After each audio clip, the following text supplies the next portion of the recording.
Democracy लोकतंत्र ने हमारे देश भारत का कितना ज़्यादा नुकसान किया है। देश के विकास के पथ पर पग पग पर ये लोकतंत्र कैसे बाधक बनी है उसका विश्लेषण हम कर रहे हैं। और इसी कड़ी में हम भारतीय लोकतंत्र की पहली विशेषता या डीमेरिट्स चुनाव या चुनाव प्रणाली के विषय में चर्चा कर रहे हैं। अब तक के 2 वीडियो में हमने भारतीय चुनाव प्रणाली के पहले 2 दोष डीमेरिट्स के विषय में चर्चा किया है और आज के इस इम्पोर्टेंट वीडियो में हम भारतीय चुनाव प्रणाली का तीसरा दोष डीमेरिट्स को हम चर्चा करेंगे। और भारतीय चुनाव प्रणाली का तीसरा बड़ा दोष है भारत के चुनाव भारत सरकार के बजट और योजनाओं को पूर्ण रूप से प्रभावित करते हैं। पिछले वीडियो में हमने चर्चा किया था कि भारत में इलेक्शन के कारण हर 5 साल में लगभग 2 लाख करोड़ का खर्चा होता है। लेकिन क्या सिर्फ 2 लाख करोड़ का ही खर्चा होता है इलेक्शन के कारण भारत में? बिल्कुल भी नहीं। ध्यान से सुनिए साथियों, हमारे देश भारत में चुनावों के कारण सिर्फ 2 लाख करोड़ का ही नहीं बल्कि देश का सारा बजट का पैसा या कहें सरकार का सारा पैसा चुनावों के कारण ही खर्चा होता आया है। अब आप बोलेंगे कैसे? तो सुनिए, इलेक्शन जीतने के बाद कोई भी पार्टी हो या भी कोई भी सरकार हो, उस पार्टी या सरकार का पहला लक्ष्य, पहला मकसद क्या होता है? उस सरकार का पहला मकसद, असली मकसद यही होता है कि आने वाला जो अगला इलेक्शन है, जो 5 साल बाद होगा, उस इलेक्शन को भी कैसे जीता जाए जिससे अपना कार्यकाल और 5 साल बढ़ सके। यही मकसद सिर्फ रहा है इन 70 सालों में। हर कोई सरकार, हर किसी सरकार का, हर पार्टी का, चाहे वो राज्य की सरकारें हो या फिर केंद्र की सरकारें हो, यानी कि इलेक्शन ही जीतना है। बस आने वाला इलेक्शन, अपना कार्यकाल बढ़ाना है। देश का विकास के बारे में चिंता करने की कोई भी ज़रूरत नहीं है। लेकिन इस 5 साल में बस ऐसा कुछ काम करना होगा उस पार्टी को, उस सरकार को, जिससे उस पार्टी का कार्यकाल और 5 साल बढ़ सके। यही लक्ष्य, इलेक्शन जीतना ही लक्ष्य रहा है हर सरकार का भारत में।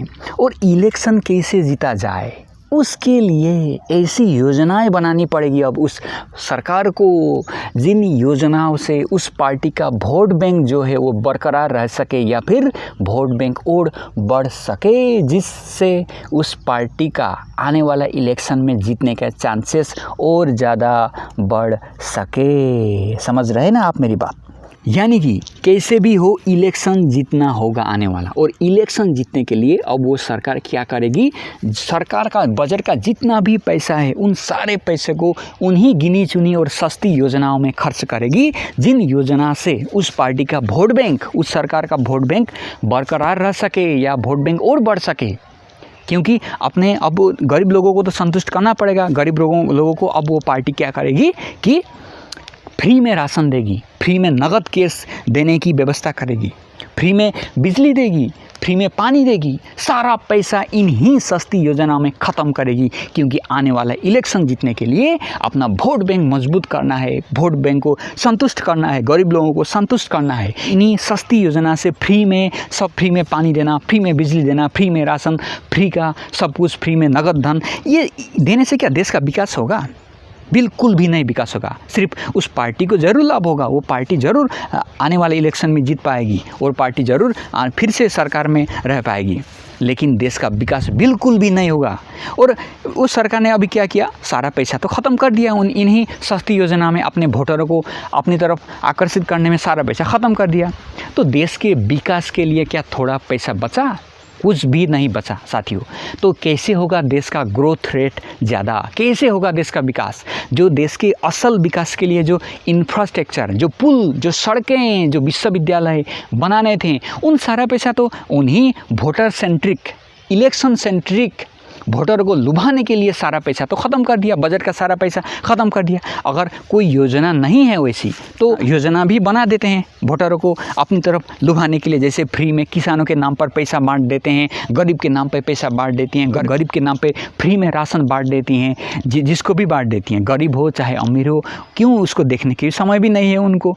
देश का ही पैसा तो जाएगा ना, उस पार्टी के अपने जेब से थोड़ी ना पैसा जाएगा, सरकार का पैसा जाएगा। तो क्या होगा कि सारा पैसा तो उन्हीं योजना में ख़त्म हो गया। तो देश के विकास कैसे होगा? देश के विकास के लिए जो ज़्यादा पैसा चाहिए था, जो लॉन्ग टर्म पॉलिसी जो 20 साल में जो जिन योजनाओं को क्रियान्वयन करने के लिए 20 साल समय लगता था, जो 30 साल समय लगता था, 15 साल समय लगता था, जो बड़े बड़े प्रोजेक्ट, जिन बड़े प्रोजेक्ट से ही देश का वास्तविक विकास होगा, देश का जो भविष्य है, जो आने वाली पीढ़ी है, उसके लिए जो सुखी और समृद्धशाली भारत बनाने के लिए जो लॉन्ग टर्म पॉलिसी, जो दीर्घकालीन जो योजनाएं बनानी थी, उन योजनाएं बनाने के लिए तो पैसा बचा क्या अभी? क्योंकि पैसा तो सारा वोट बैंक ने की राजनीति ने ख़त्म कर दिया। तो देश का विकास कैसे होगा? और यही होता आया है इन 70 सालों में हमारे देश के साथ। चाहे वो कोई भी पार्टी क्यों ना हो, कोई भी सरकार क्यों ना हो, चाहे केंद्र की सरकारें हो या राज्य की सरकारें हो, सभी पार्टी के सामने एक ही परिस्थिति होती है। क्योंकि सभी पार्टी, सभी सरकारों को आने वाला इलेक्शन तो जीतना होगा, और आने वाले इलेक्शन जीतने के लिए सारा पैसा ख़त्म कर देती हैं। तो विकास के लिए, विकास की बड़ी बड़ी परियोजनाएँ के लिए, लॉन्ग टर्म जो योजनाएँ के लिए, उनके लिए क्या पैसा बचता है? तो कैसे होगा देश का विकास? और आने वाले समय में भी यही होगा, क्योंकि वही सिस्टम है। सारी पार्टियों को आने वाले इलेक्शन तो जीतना ही होगा। तो इलेक्शन जीतने के लिए सारा पैसा और आगे भी ख़त्म कर देंगे ही। तो देश का विकास कैसे होगा? और यही होता आया है इन 70 सालों में, और आगे भी यही प्रोसेस चलता ही रहेगा, क्योंकि इलेक्शन है। तो दोष आखिर किसका है? किसके लिए हमारा देश का विकास नहीं हुआ? जो सरकारें हैं वो तो इलेक्शन सेंट्रिक होना ही पड़ता है उनको, क्योंकि अपना स्वार्थ है, जो अपने स्वार्थ को सुरक्षित करना ही पड़ता है। ये तो हर आदमी का अधिकार है। तो वैसे ही हमारे राजनेता, उनका भी अधिकार, अपने इलेक्शन जीतने के लिए वो तो पॉलिसी तो बनाएंगे, सारा पैसा तो ख़त्म करेंगे ही। तो दोष है इसी चुनावी लोकतंत्र का, जिस चुनावी लोकतंत्र ने हमारी पार्टियों को, हमारी सरकारों को इन 70 सालों में सिर्फ चुनाव पर केंद्रित बना दिया है। देश के विकास पर केंद्रित करने के लिए, देश के विकास के लिए सोचने के लिए उनको समय नहीं है, उनके पास पैसा नहीं है, क्योंकि सारा पैसा तो इलेक्शन के कारण ही बर्बाद होना ही है। तो कैसे होगा देश का विकास? और जब तक ये सिस्टम भारत में रहेगा, तब तक हमारी सरकारें, हमारी पार्टियां सिर्फ इलेक्शन के कारण ही पॉलिसी बनाने के लिए, योजनाएं बनाने के लिए मजबूर रहेंगी। देश के विकास के लिए, देश के भविष्य के लिए योजनाएं बनाने के लिए हमारी सरकारें असमर्थ रहेंगी, जब तक कि ये सिस्टम चलता रहेगा।